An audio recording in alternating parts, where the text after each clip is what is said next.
અમે લંડનમાં 10-15 વર્ષ પહેલાં હાથી ચેષ્ટા બોલી ખોડસીમાં બેઠા હતા.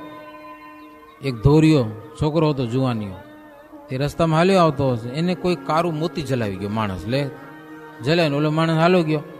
હવે આને હાથમાં લીધું તો મારું, એને ડર લાગ્યો કે આમને કાંઈ કરી નાખ્યો લાગશે. લો હવે જાવું ક્યાં? તે મંદિરમાં ઘૂસી આવ્યો ધોરિયા કે આ કંઈક ભગવાનનું મંદિર છે ને, આ ફેસલો ત્યાં થશે કે લ્યો. એને ત્યાં આવવાની ઈચ્છા થઈ. ત્યાં અમે બેઠા હતા આમ, ઠાકોરજી છે આમ, તે ત્યાં આવ્યા ને હરિભગત બેઠા હતા. મેં કીધું આ ધોરિયા કેમ આવ્યો, જાઓ તપાસ કરો. તો ગયા તો કે અમને કોઈક આ મોતી જલાવી ગયો, અમને બીક લાગે છે, અમારું કંઈક થઈ જશે. લ્યો હરિભગત મને કહેવા આવ્યા છે, મેં આવું કંઈક છે કે? મેં કીધું મોતી લઈ આવો મારી પાસે. કીધું લ્યો ભાઈ મોતી લઈ આવ્યો, આવડું મોતી હતું કારું કારું, મને આપ્યું. મને કે એને બીક લાગે. મેં કીધું નહીં, કહી દો ભગવાનનું નામ લે ને જાય, આ મોતી ભલે આપણી પાસે રહ્યો. કીધું હા ડર ન રાખે, કાંઈ નહીં થાય, જાઓ ભગવાન સંભાળવાના. સ્વામિનારાયણ સ્વામિનારાયણ બોલવાનું કીધું, સ્વામિનારાયણ બોલજો તો કાંઈ નહીં થાય, નકો કંઈક થઈ જાય પાછું, સમજ્યા ના. પછી એ હાલે ગયા, મેં પછી મોતી નાખ્યું ડસ્ટબિનમાં, શું થાય લ્યો. પણ ડર લાગે કહેવાને એટલું. અને એ ડર પાછો ભગવાન બચાવ્યો, કોઈ બચાવતું નથી એ ડર થકી. હા, બીજા કોઈની તાકાત નથી. ભગવાન કે ભગવાનના મળેલા સંત જો મળી જાય ને તો આના થકી બચાવે. અંગ્રેજ સરકારે જાહેરાત કરી છે કે આમાંથી જે ભૂત કાઢી દે ને એને અમે મકન લખી દઈએ કે લ્યો. સુરતમાં હરિભક્તોને ખબર પડી, મહારાજને કાગળ લખ્યો, મહારાજ મકાન મળી જાય એમ છે કે મફતમાં, સમજ્યા કે નહીં. કોઈ કેવા સંતને મોકલો કે ભૂત કાઢે એવા. મહારાજે મુક્તાનંદ સ્વામીને કીધું તમે જાઓ. મંડળને લઈને મુક્તાનંદ સ્વામી સુરત ગયા છે. હરિભક્તો બધી જગ્યા બતાવી, મકાન બતાવ્યા, હારા મારા મકાન, સંતોના ઉતારા થાય એવા મકાન. ભૂત કાઢવા પડે. મુક્તાનંદ સ્વામી કહેજો ડાયરેક્ટ ભૂત ન કઢાય, પેલા લખાવી લો, કારણ કે સરકારનું કઈ નક્કી નહીં, સમજાય કે નહીં. પેલા ભૂત કાઢી નાખો ને પછી કે હવે તો કઈ ચિંતા નથી, લ્યો. હરિભક્તો ગયા સરકાર પાસે કે અમારા સંત આવ્યા છે ને ભૂત કાઢે એવા છે, અમને મકાન લખી દો બસ, અમારા સંતો એમાં ઉતરશે ને રહેશે. એને લખી દીધા, કારણ કે હવે ત્રાસ જ હતો એ મકાનનો, આજુબાજુ બધાને ડર જ હતો, કોઈને કામ ના આવે એવી જગ્યા હતી. અત્યારે સુરતમાં જે આપણું મોટું મંદિર કહેવાય, નારાયણ મુનિનું મંદિર કહેવાય છે, નારાયણ મુનિ દેવનું જૂનું મૂળ મંદિર, એ બધી જગ્યાઓ. એટલે અંગ્રેજ સરકારે એ બધા મકાન લખી દીધા, એ નંબર વાઇઝ સહિત બધા સંતો લખીને સાઇન કરી દીધું, બસ તમારું તમારા બાપનું જાઓ કે હવે એમાં અમારે કાંઈ નહીં. પછી મુક્તાનંદ સ્વામીને કીધું કે હવે કામ પાકું થઈ ગયું. એટલે સંતો તો સીધા ત્યાં જઈને જોરીઓ નાખી હોય, એને કે સાફ સૂફ તો કરવું પડે, પણ ભૂત નીકળે પછી જ રેવા જાય એવું તો સાધુને ન હોય ને. મહારાજનું નામ લઈ હે મકાન સાફ સૂફ કરીને બસ રહી ગયા ત્યાં. ભૂત જેટલા આવ્યા ને પાણી છાંટી છાંટીને બદ્રિકાશ્રમે જાઓ મોકલી દીધા. એટલે બહુ હારામાં હારા બંગલા હોય ને, બંગલા હોય તો વાંધો નહીં, પણ બહુ આસક્તિ તો ન રાખવે, નહીં તો ઓચિંતાના મરી ગયા પછી આગળ જવા ન જડે તો અટકી પડીએ પાછા.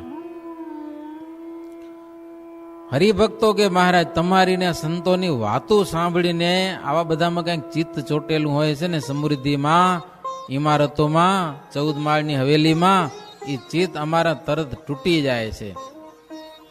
પણ જીવને એ વસ્તુ ગમે બહુ છે, પૈસા બહુ ગમે, સ્ત્રી બહુ ગમે, પછી આ બંગલા બહુ ગમે. કેટલાક એવા હોય કે નિયમ દાન ધર્મમાં એક પૈસો ન વાપરે, પણ બંગલા એવા સારા બનાવે ને 2-2 માળના જોરદાર બનાવ્યો, દાન પણ જરાય ન કરે. પૈસો ભલે કરોડ રૂપિયા પડ્યા હોય ને એ નીકળે નહીં એના હાથમાંથી, પણ ઘર માટે વાપરે જોરદાર. હરિભક્તો કે મહારાજ બાળક જન્મે એને તરત આખી રોટલી મુખમાં મૂકે તો એ બાળક જીવીએ કે ખરું? ન જીવે ને. એમ એક દિવસમાં તો કામ ન થાય. સત્સંગનું કામ છે, ચિત્તને વિષયમાંથી ઉખેડવું છે. એટલે ધીરે ધીરે સતત સત્સંગનો યોગ રહે ને, ધીરે ધીરે બાળકને મોટું કરવું હોય તો આખી રોટલી મોઢામાં ઘોસી દો તો જન્મ્યું બાળકને મરી જાય. ત્યાં કે એને તો હાવ થોડું થોડું ખવડાવાય, ધીરે ધીરે મોટો થાય પછી હારો 10 રોટલી ખાઈ જાય ગણે, પણ એક હામટું તો એને મોઢામાં નાખી દેવાય નહીં. પાતાળમાં પાણી હોય પણ 2 હિંસ મારો ને કઈ પાણી મળે? કૂવો ખોદવો પડે. પહોંચી જમીન હોય તો 10-15 દિવસ કદાચ પાણી આવે. કઠણ જમીન તો મહિનો, 2 મહિના, 4, 6, 8, 9, 12 મહિના સુધી કૂવા ખોદવા પડતા એવા પ્રસંગ હતા, બહુ કઠણ જમીન હોય તો. ત્યારે અંદરથી પાણી નીકળે. મહેનત તો કરવી પડે. એવી રીતે મનુષ્યની જાતિ તો એક જ છે, બે પગવાડ જ હોય છે. માણસો મહારાજ કે હો, જાત એક જ છે, બે પગ હોય ને બે હાથ હોય. ચાર પગવાળું માણસ કોઈ તમે જોયું? અને હોય તો ચોપવું કહેવાય, એને માણસ ને કહેવાય, એને પશુ કહેવાય. માણસની જાત એક જ છે, પણ જેવો ખપ હોય ને એવો એને સત્સંગ થાય. કેટલાક તો એક જ વાર કથામાં બેસે ને વાત સાંભળે તો એને સત્સંગનો રંગ ચડી જાય, લ્યો મંડી જ પડે. હાવ કોઈક નવા આવ્યા હોય, જો કે અહીંયા તો એવા નવા માણસો આપણે ન મળે, પણ ઘણીવાર મુંબઈમાં કે અમે સંતો કથા કરતા હોય, ત્યાં રાતના હજી તો 9 વાગ્યા, ત્યાં 10:30 વાગે કથા ચાલુ કરી. કેટલા વાગે? મુંબઈમાં 10:30 વાગે. કારણ કે 9 વાગ્યાથી તો બધા દુકાનમાં હોય, પછી દુકાનો બંધ થાય 9, 9:30 વાગે, પછી ઘરે જાય, હાથ પગ ધોવે, કોઈક નાય ધોવે, ભોજન કરે, જમીને 10:30 વાગે અમે જ્યાં રહેતા હોય ને ત્યાં પહોંચે. પછી ભલે તમે તમારે 12 વાગ્યા સુધી શીખ્યા કરો, પછી ઊંકાટા ન કરે જરા. હો, 12 વાગ્યાથી જરા ઊંચા નીચા ન થાય. એમાં નવા નવા માણસો ઘણીવાર આવે, હે દેશથી કમાવા માટે આવ્યા હોય ઈ, અને કોઈકને એકવાર સભામાં આવ્યો ને એવો રંગ ચડી જાય, આપણે આશ્ચર્ય લાગે. સતત સત્સંગ, ભજન, નિયમ, ધર્મ બસ શીખવાડો કે કેમ કરવું બધું. સત્સંગ લાગી જાય. કેટલાકને મહારાજ કે એક વારમાં લાગી જાય, અને કેટલાકને પછી ધીરે ધીરે લાગે. હો, 2 દિવસે લાગે, કોઈકને 15 દિવસે લાગે, કોઈકને 6 મહિને સત્સંગ લાગે, કોઈકને 8 મહિને લાગે, વર્ષે 2 વર્ષે.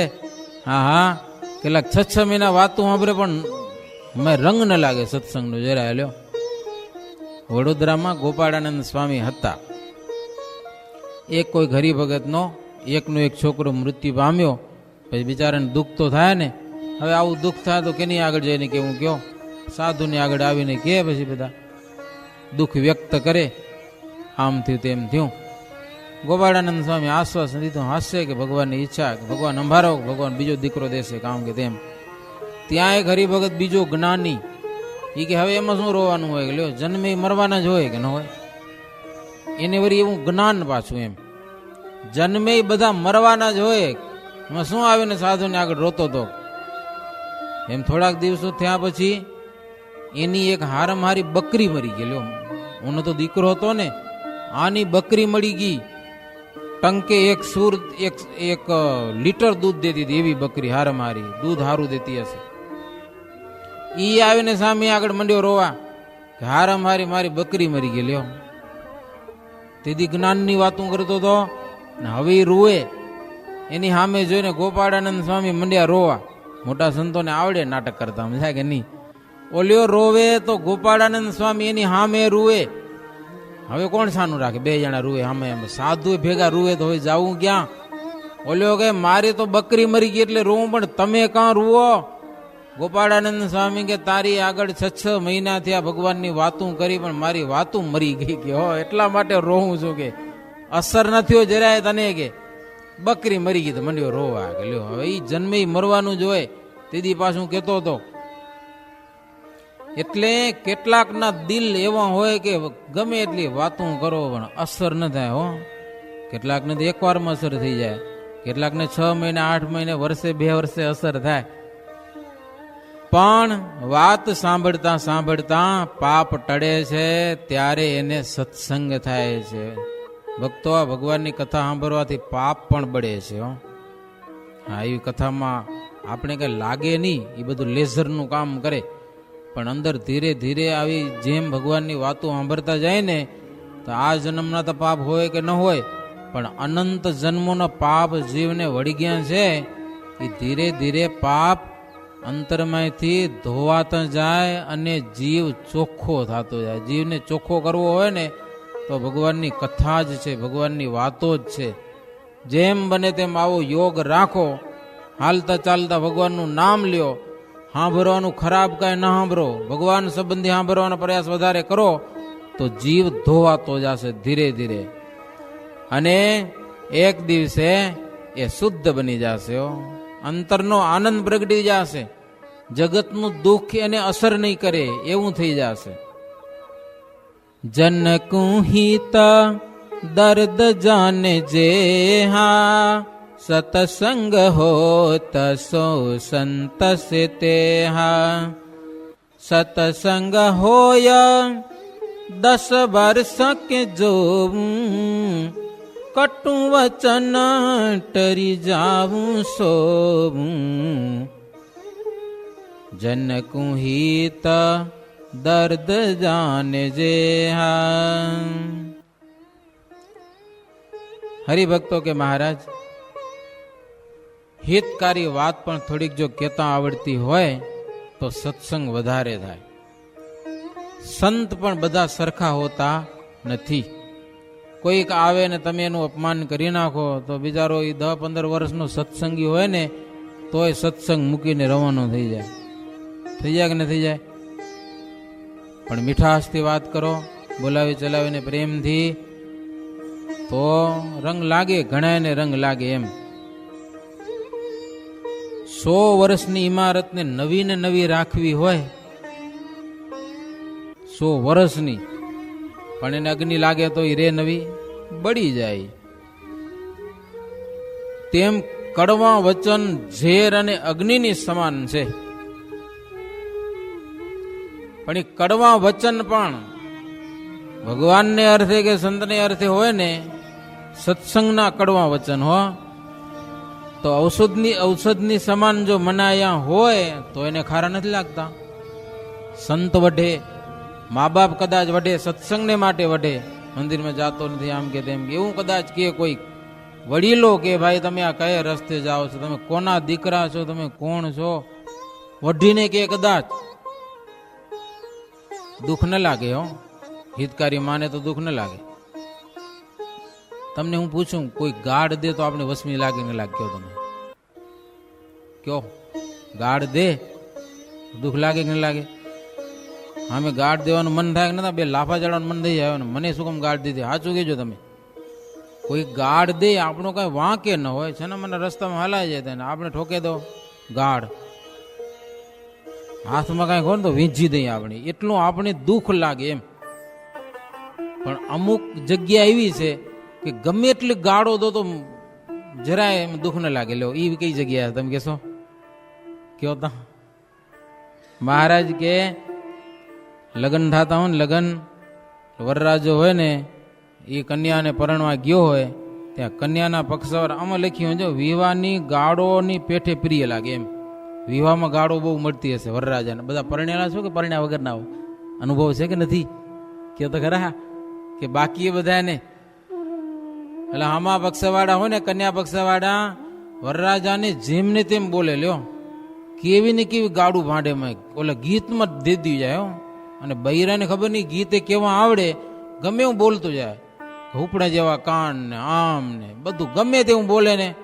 પણ મહારાજ કે મારું મીઠું જ લાગેલો, કોઈ ભાગ્યો લાડો કે અમારે ગાવડું દે ભાગ્યો માં નથી ખપતી કન્યા, કોઈ કીધું કોઈ માન તો મળી હોય, મેળ પડતો ન હોય, માન ઠારે પડ્યું હોય અને પછી લગ્ન કરવા જાય, ગમે એટલી ગાડો તો હામી સાથી સમજા કે નહીં મજા આવેલો એને ગાડો મીઠી લાગે। તમે વિચાર કરો, ઈ લગ્નની ગાડો લાડવા જેવી મીઠી લાગે ને આમ આપણા મા બાપ કાંઈ કીધું હોય કે કોઈ સાધુ કાંઈ કીધું હોય કે સત્સંગી કાંઈ કીધું હોય ને તો એ સહન થાય નહીં। પણ શું કામ ઓલું કેમ મીઠું લાગે છે મહારાજ કે ગાડું જ છે છતાંય? કારણ કે હોંશ પરણવાની બહુ હોય, સમજ્યા કે નહીં? પરણવાની એટલી હોંશ છે સમજા ને, કન્યા મળી ગયો મનગમતી, ગમે એટલી ગાડો દે ને પછી કાંઈ એને વસમું લાગે જ નહીં મારું, એવું હોય। એમ મહારાજ કે સત્સંગની હિતકારી માન્યો હોય તો કદાચ કોઈક થોડુંક કાંઈક કે મંદિરમાં, જો કે આપણે સારું છે પણ અમુક જગ્યાએ પછી મારે ઝઘડા બહુ થાય સમજા, જુવાનોમાં ને વડીલોમાં હોય, બે એકબીજાને માથા ફટકારો તો કોઈમાં લોહી ન નીકળે હો। અમારે એક ગામમાં, ગામનું નામ તો નહીં દેવાય, એક ગામમાં જુવાનો વચ્ચે ને વડીલો વચ્ચે મંદિરમાં હો ઝઘડો બહુ, સમજ્યા કે નહીં? ઝઘડો વધી ગયો થોડોક, પછી હવે અમારે સાધુને જવું પડે ને ઠારવા કાંઈક, હવે બે જણાને પછી અમે ગયા હતા 9:30 વાગે ત્યાં પહોંચી ગયા હતા, જસ્ટા બેસ્ટા બોલાય પછી બેઠા। પછી તમે જુઓ તો 1 કલાક સુધી અમે 3-4 સંતો હતા, 1 કલાક સુધી બે હામાં ખરેખરો જુવાનિયા ડોહલાના વાંક કાઢે ને ડોહલા જુવાના એકબીજાના વાંક જ કાઢે, ગુના જ કાઢે, તો અહીંયા અમને આમ કર્યું, અહીંયા આમ કર્યું, આમ 1 કલાક સુધી સાંભળ્યું। પછી કીધું હવે મૂકો, ભગવાનને રાજી કરવા હે, એકબીજાના ઉકા કાઢવાનું છોડી દો. મંદિર પાછા કોઈ મૂકે નહીં, સમજા જુવાની પાકા કે મંદિર મૂકીને જાય નહીં. પાછા હિંડોળાની સેવામાં બહુ કરે અને ડોહાની સામે પાછા એવા ને એવા થાય. અને ડોહા પાકા હો, એ મારા ખરેખર એમ કે એ છોરાની સામે પછી છોરાને રૂમમાં માલ રાખવાનો તો તાળું પોતે દઈ આવે ને પછી ઓલા ભલે વાટ જોવે પાછા, સમજા ને ચાવી દે તો વળી ખોટી ચાવી ચલાવી દે કે ચાવી લાગે જ નહીં પાછી, લ્યો દી આવે પાછા બીજી ચાવી દઈ આવે. એટલે બે હામે હામાં આમ ખરેખર એમ જમાવટ વાળું એમ. સહન કરવું જોઈએ કે ન કરવું જોઈએ? થોડી ક્યારેક જોવાને કહીએ વડીલોને સહન કરી લેવું પડે મંદિરમાં કામકાજમાં. કાંઈક વડીલો કંઈક જોવાનથી ભૂલ થઈને ક્યારેક વઢી લે, કોઈ ગરમ મગજવાળા હોય ને નક્કી નહીં કાંઈ કહી દે ક્યાંક, તો પછી થોડુંક જતું કરી નાખાય. હશે ભગવાનને અર્થે છે ને બસ જતું કરી નાખો બસ. ને વિવાની ગાળો ખાવો છે ને મીઠી લાગે તો આ એટલું ખારું તો ન લાગવું જોઈએ ને એમ મહારાજને કહેવાનું એ છે. આ કાંઈક કોઈ ગાળું તો નથી મંદિરમાં જા ને થોડુંક કદાચ કોઈક વઢીને કાંઈક કે તો વિવાહની ગાળો છે ને એ મીઠી લાગે છે ને જ્યારે આ બહુ કડવું લાગે. કેટલાક મંદિર મૂકી દે, પૂછા ન થાય તો મંદિરમાં આવતા બંધ થઈ જાય. એ સમજણનો સત્સંગ કહેવાય નહીં. સત્સંગમાં કદાચ થોડું જાજું થાય, જતું કરીને આપણા ઠાકોરજીને મૂકવા નહીં હો ક્યારે પણ. શ્રીહરિ કહે કુટુંબ જેવો જ્યારે સત્સંગ થાય ત્યારે ડગાય નહીં, પછી ન ડગ્યો, પછી તો જામી જાય છે. જગતમાં સ્ત્રી અને પુરુષ કાંઈ એક ઘરના હોતા નથી, છતાં સ્ત્રી ઘરમાં આવે છે ત્યારે સૌથી અધિક થઈ જાય છે. લ્યો ભિન્ન ભિન્ન દેહ છે, કાંઈ કોઈ જાતના સંબંધ નથી. એ કયા ગામની ને ક્યાંની ને ક્યાંયથી આવી હોય ના આવી હોય. હવે તો વળી બહુ છેટે છેટેથી લઈ આવેલા લ્યો, તોય મારા એક મેક મહારાજ કે એવા થઈ જાય, બેના મન એક થઈ જાય. અરે માત પિતાના પ્રતાપે કરીને એને આ સરસ મજાનો દેહ મળ્યો હોય, ઘર મળ્યું હોય, સ્ત્રીએ મળી હોય માત પિતાની કૃપાથી, વસ્ત્ર આભૂષણ મળ્યા હોય, ગામ ઘરાસ ભૂમિ દુકાન ઘોડા વાહન બળદ ગાય ભેંસ આ બધું માત પિતાની કૃપાથી મળ્યું હોય, પણ એક બાયડી મળી ગઈ એટલે માત પિતાને કાઢી મૂકેલો, એનાથી બોલા લઈ લે અને કાં તો પોતે બીજું મકાન રાખે, પોતે છૂટા થઈ જાય મા બાપ. વિચાર કરો તમે, એક બાયડીમાં આટલું બધું બંધાઈ જવાનું હોય મહારાજ કે ગમે એ હોય ગમે તેવી હોય તો પણ કેવું થઈ જાય છે. નારી એવી છે કે બધો આનો પ્રતાપ હરી લે છે અને એનો જ સંબંધ મુખ્ય ગણાઈ જાય છે નારીનો. આવી રીત મહારાજ કે પરંપરાથી ચાલી આવે છે. જગતમાં આવું બધું હોય જ છે. માણસને તો ઠીક, પણ પશુ પક્ષીની પણ એવી રીત છે, પશુ પક્ષીની પણ. અને એક વાત મહારાજ કે જુઓ સભામાં, નારીના સંબંધથી જન્મ મરણ અને જમપુરીના અપાર દુઃખ વારે વારે જીવને આવે છે. હા એ સાંભળજો, એટલે થોડાક સાવધાન રહેજો. હા એને વશ થઈ જતા નહીં, પછી એને વશ થઈને મા બાપને ગારું દઈ ન દેતા નહીં, એટલું સાંભળજો કથામાંથી. વધારે ન કરો તો કાંઈ નહીં. નારી ના કહેવાથી મા બાપની સેવા ન કરવી કે એને મૂકી દેવા કે એટલું બધું વશ નહીં થઈ જવું નારીને. એમ થોડાક પછી મક્કમ રહેવું, સાવધાન હિંમતવાળા. મહારાજ કે આ લોકમાં પણ સ્ત્રીને નિમિત્તે અપાર દુઃખ ભોગવાય છે, અપાર ઝઘડા થાય છે, કેટલી માથાકૂરો થાય છે બાયડી માટે ઉપાધિનો પાર નહીં. આ લોકમાં પણ દુઃખ થાય છે, છતાં પણ મહારાજ કે નારીનો મોહ એવો છે કે છૂટતો જ નથી. અને તેવો સંબંધ સત્સંગમાં જો બંધાય ને તો સંત હરિભગતના કડવા વચનનો પણ અંતરમાં ડાઘ લાગે નહીં, તો દુઃખ ન લાગે. વિચાર કરો, એક નારીમાં તમને હેત થઈ ગયું ગમે એટલે ગારું દેતો વાંધો ના આવે. એક ગામમાં વાગડમાં અમે સમજ્યા ને ગામમાં ફરવા જઈએ ને ઉનાળાનો સમય, ચોકમાં ઉતારતા રાતના 12 વાગે બાજુમાં મકાન હતું એક. તમે વિચાર કરો તો પુરુષ રૂએ વેલા, એની ઘરવાળી એને ધોકે લગાવે, ગારું દે ને અપમાન કરે ને તિરસ્કાર કરે. એ તો અમે કાને સાંભળ્યું, કાને. એક એનો છોકરો એ રૂએ અને બાપ રૂએ, એની ઘરવાળી વઢે. તો આવો તો કલાક સુધી પ્રોગ્રામ હાલ્યો પાછો, અમારી ઊંઘ બગાડી. સવાર મેં પૂજારીને પૂછ્યું કે આ શું છે, તો કે ક્યાંકથી મદ્રાસથી ખણી આવ્યો, હેરાન થઈ ગયો, કે નથી મૂકી શકતો અને દરરોજ 2-5 દી થાય ને ઝઘડો કરે ને કરે પાછા. લ્યો તમે વિચાર કરો, રૂએ રીતસર છોકરું રૂએ એમ બાપ રોતો તો ધણી, અને ઓલી એને ગગલાવે જોરદાર હો, પણ તોય મૂકી ના ગાય. લો પાછું મૂકી ના ગાય, તોય ઘરમાં રહેવાનું પાછું ભેગું ભેગું. મહારાજ કે જગતના સંબંધો જુઓ આવા. તો કાંઈક સત્સંગમાં મમત્વ બંધાય તો સહજે સત્સંગનો પક્ષ રહે. અને પક્ષ વસ્તુ એવી છે મહારાજ કે પક્ષને માટે તો માથું કાપવા તૈયાર થઈ જવાય. એક દિવસ કોઈ અન્નજળ આપ્યું હોય તો તેનો પણ પક્ષ રહે છે કે આને મારી સંભાળ લીધી હતી એમ. જો અતિશને રાખવા જાય તો ભૂત પ્રેત થવાનો પણ પ્રસંગ આવે છે. પત્નીમાં કે દ્રવ્યમાં કે બહુ હેત રાખે તો ભૂત થવાનો પ્રસંગ આવે. અને એવું સત્સંગના પક્ષમાં નથી થતું. પાછું તો ફાયદો જ છે. સત્સંગનો પક્ષ રાખો, સાધુનો પક્ષ રાખો, ભગવાનના ભક્તનો પક્ષ રાખો ને મંદિરનો પક્ષ રાખો ને તો ભૂત પ્રેત મહારાજ કે નહીં થવું પડે, ફાયદો જ થશે, નુકસાન નહીં થાય. બીજી વાત મહારાજ કે અંદર નાસ્તિક ભાવ રહ્યો છે, તેથી મોક્ષની વાત એને મનાતી નથી. મોક્ષની વાત દ્રઢ કરવા માટે તો ભૂત પ્રેત બનાવે મહારાજ કે એ કાંઈક મજબૂત સમજાય એટલા માટે આ ભૂત પ્રેતની બધી આ યોની છે. વર્ષા ઋતુ કરવા માટે શીત અને ઉષ્ણ ઋતુ કરી છે, ઠંડી અને ગરમી, એના માટે તો વરસાદ ઋતુ બંધાય છે. સૂર્ય અને ચંદ્રના ગ્રહણ પ્રત્યક્ષ થાય છે, આપણે જોઈએ છીએ આકાશમાં, ઘેરાઈ જાય છે, ધોળે દાડે અંધારું થઈ જાય છે. પણ નાસ્તિક મતીવાળા માનતા નથી લ્યો, અને ગ્રહણને ટાળી શકતા નથી પાછા, તો ટાળી નાખવા જોઈએ ને, તો એ થતું નથી એનાથી. આકાશમાં ગાજવીજ થાય છે, વાદળાની ઘોર ઘનઘટા જામી જાય છે. મહારાજ કે માથેથી કરા પડે ક્યારે લાડવા જેવડા લ્યો, બરફના ગંઢા પડે નરિયા ભાંગીના ક્યારેક. પાડ વિનાનો સમુદ્ર કેવો પડ્યો છે. આ બધી ભગવાનની શક્તિ પ્રગટ દેખાય છે, પણ નાસ્તિક મતીવાળાને નાસ્તિક ભાવ જતો નથી એના અંતરમાંથી. બીજું મહારાજ કે જળના બિંદુમાંથી કેવું સરસ મજાનું મનુષ્ય થઈ જાય છે, આખું શરીર બંધાય છે માત્ર જળના બિંદુમાંથી. બીજો વિચાર કરો, ઉદરમાં અગ્નિ બેઠો છે, જઠરા અગ્નિ, જે જમીએ છીએ એનું બધું પચાવે છે, પણ આપણે કઈ હળગાવી નાખતો નથી, અગ્નિ જ છે માહિતી. આ બધું ગરમ કેમ થઈ જાય? અગ્નિ વિના ગરમ ક્યાંથી થાય કયો? પેટમાં અગ્નિ બેઠો છે, પણ એ અનાજને પચવે છે બધું.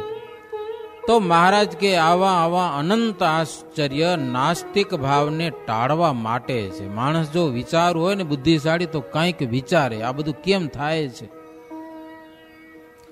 ભગવાનનો અપાર પ્રતાપ તે પ્રગટ પ્રમાણ છે, તેને કર્મનો પ્રતાપ કહેવા લાગ્યા. નાસ્તિક લોકો આ તો બધું કર્મે કરીને થાય છે. તો કર્મનો કોઈક બાપ તો હોય કે ન હોય? લ્યો, કર્મે કરીને થાય બધું.